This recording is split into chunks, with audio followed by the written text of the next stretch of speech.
नमस्कार दोस्तों, मैं 35 साल का हूं और फाइनेंस में लोन का काम करता हूं। इस वजह से बहुत सारे लोगों से मिलना जुलना होता रहता है और काफ़ी जान पहचान भी हो जाती है। आज मैं अपने एक ऐसे फ्रेंड सहकर्मी के साथ हुई कहानी को लिख रहा हूं, जिसको लेकर मैंने कभी गलत की नज़र से सोचा भी न था। एक बार मुझे मेरे एक पुराने दोस्त का कॉल आया, जो अब दूसरी कंपनी में जॉब करता है। उसने मुझसे एक जीएसटी वाला बिल मांगा जो उसके ऑफिस की एक सहकर्मी उषा को क्लेम करने के लिए चाहिए था। मैंने अपनी पहचान से वह बिल बनवा कर दे दिया। इसके बाद मेरा और नीलम का कोई संपर्क नहीं हुआ। मैं आपको उषा के बारे में बता दूं। उषा एक 35 साल की पढ़ी लिखी औरत है और एक बच्चे की मां है। वह बहुत फिट और स्लिम है, जिससे वह बेहद आकर्षक लगती है। एक दिन मुझे उषा का कॉल आया। उसने कहा कि उसके पति को भी ऐसा ही 5,000 का बिल बनवाना है। क्या तुम मेरी इसमें मदद कर सकते हो? जब उसने ये पूछा तो मैंने उसके पति के डिटेल्स लिए और कहा मैं कोशिश करता हूँ। 2 दिन बाद मैंने बिल उसके पति को व्हाट्सएप कर दिया। उसके पति का नंबर मैंने बिल के लिए लिया था। इधर मैं अपने काम में व्यस्त हो गया और यह बात मेरे दिमाग से निकल गई कि मैंने उससे जीएसटी के पैसे लिए ही नहीं। उसने तुरंत पूछा, घर पर कोई और काम नहीं करता जो तुम रात के 1 बजे काम कर रहे हो? मैंने कहा बीवी मायके गई है तो मैं कर रहा हूँ। आज देर से घर पहुंचा। हमारी ऐसी ही बातें होती रहीं। पूरा 1 घंटा बात करने के बाद हम दोनों ने एक दूसरे को गुड नाइट बोला और सो गए।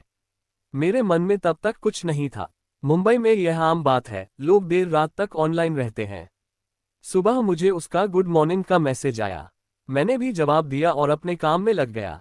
लंच टाइम पर उसका कॉल आया। उसने पूछा कहाँ हो, लंच किया या नहीं। फिर उसने बिल के लिए दोबारा थैंक्स कहा। इसके बाद हमारी व्हाट्सएप और कॉल पर बातें होने लगीं। करीब 4 दिन बाद रात को लगभग 8 बजे उषा का कॉल आया। उसने पूछा तुमने मेरे पति को बिल भेजा लेकिन मुझे बताया क्यों नहीं, और पैसे की भी कोई बात नहीं की। मैंने कहा अरे उषा, मैं काम में व्यस्त हो गया था और बताना भूल गया। उसने मुझे थैंक्स कहा और पैसे पूछकर कॉल रख दिया। फिर उसने गूगल पे पर पैसे भेज दिए। रात को 1 बजे उसका मैसेज आया। उसने मेरे स्टेटस पर रिप्लाई किया था। मैंने उसे थैंक्स कहा और हमारी बातें शुरू हो गईं। उसने पूछा तुम इतनी रात तक क्यों जाग रहे हो? एक दिन उसे ऑफिस में देर हो गई क्योंकि उनके ऑफिस की नई ब्रांच का उद्घाटन समारोह और पूजा थी। इसके बाद वे लोग डिनर करने गए थे। उस दिन उषा ने साड़ी पहनी थी और सोने के जेवर भी पहने थे। रात को ट्रेन में भीड़ कम होने के कारण उसे थोड़ा डर लग रहा था। उसने मुझे मैसेज किया जैसा हम रोज करते थे और यह बात भी बताए। संयोग से मैं भी उस वक्त अपने काम से घर की ओर जा रहा था। मैंने उसे एक बड़े स्टेशन पर उतरने को कहा जहां हमेशा भीड़ रहती है। मैं उसी स्टेशन पर था तो हम दोनों ने वहीं ट्रेन पकड़ी और फर्स्ट क्लास में बैठ गए। उसे जिस स्टेशन जाना था वहां से मुझे वापस अपने स्टेशन आने के लिए आखिरी ट्रेन रात 12 बजे की थी और हम 12 बजे वहां से निकले थे।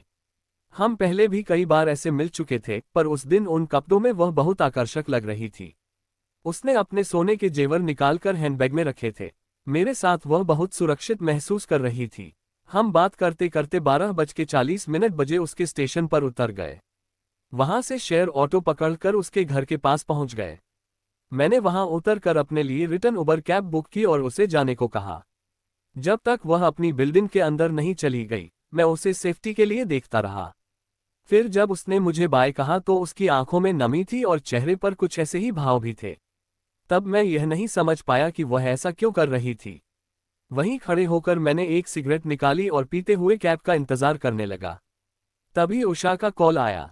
उसने पूछा तुम कहाँ हो? मैंने कहा मैं अभी कॉम्प्लेक्स के बाहर ही हूँ और अपनी कैब आने का इंतजार कर रहा हूँ। उसने मुझे थोड़ा रुकने को कहा। जब वह आई तो उसके हाथ में एक डिब्बा था।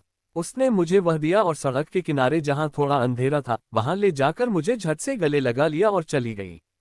तब तक मेरी कैब आ गई थी। मैं कैब में बैठा और डिब्बा खोला। उसमें रोटी और सब्जी थी। उसने कॉल किया और कहा तुम्हें घर पहुंचने में 2 घंटे लगेंगे, खा लो और कॉल करना। मुझे भी भूख लगी थी तो मैंने वैसे ही किया, लेकिन मैंने उसे बाद में कॉल नहीं किया। थोड़ी देर बाद उसका ही कॉल आया। उषा ने कहा मैं शब्दों में नहीं बता सकती कि आज मुझे क्या महसूस हो रहा है। वह बोलती जा रही थी और मैं सुन रहा था। उसका और उसके पति का थोड़ी देर पहले झगड़ा हो गया था क्योंकि वह सोने के जेवर पहनकर ऑफिस गई थी और इतनी रात को अकेली घर आ रही थी। उसके पति उस वक्त मुंबई में नहीं थे। उर्वी को बहुत डर लग रहा था, तभी मैं उसे घर तक छोड़ने आया।